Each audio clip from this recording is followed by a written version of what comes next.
Hi friends, welcome to my YouTube channel. Today I thought I would talk about some of my favourite non-fiction reads which are potentially a little bit less mainstream. I really enjoy reading a range of non-fiction, and I'd probably say that the more popular self-help non-fiction books aren't really my vibe. So most of these are about science, sociology, urban design and history. They're all books that I've really enjoyed and that I've learned something from, so I hope this video gives you some new recommendations. The first book on my list is Bryson's The Body. It's a really comprehensive book about how the body functions. I loved studying anatomy in school, but I always felt like I had unanswered questions, and I think this book did a really good job of answering some of those questions for me. It's chronological in a sense that it literally goes from head to toe. It talks through each of the bodily systems one at a time. If you're already really well versed in human biology, this might not be the book for you. It might be a bit too basic, but if you haven't studied it since school, this is a really fun way to read about it. I find Bryson's writing so engaging, and I could have easily included more of his books on this list. The next two books cover Scandinavian policy, society, culture, and they're by the same author. First of these is The Year of Living Danishly by Helen.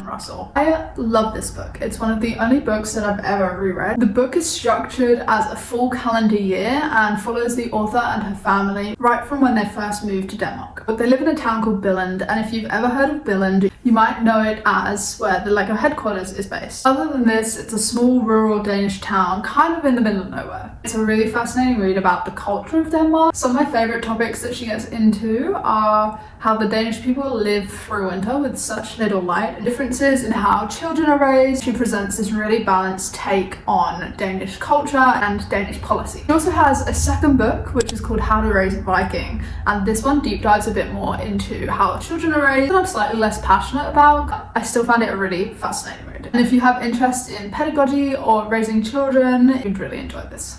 Perhaps the most academic book on this list is The Great Good Place by Oldenburg. This is a book from the 90s that discusses third spaces. If you don't know, third spaces are the concept of a third place, which is neither the home nor work, but a place where people can interact and develop community without having to have financial buy-in.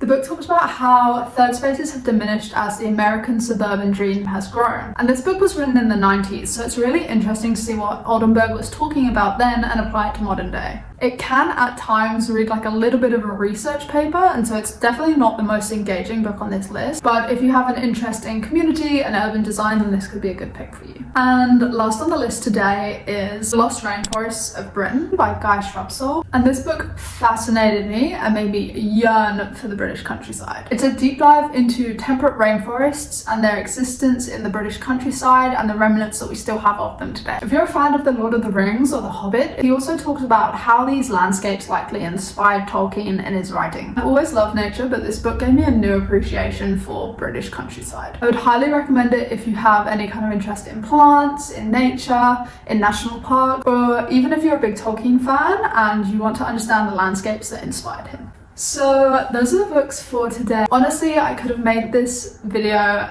another 20 minutes long. I have so many more recommendations. So if you enjoyed this, then maybe I can do a part 2. But yeah, thank you so much for watching. And if you do read any of them, let me know how you find them. Bye.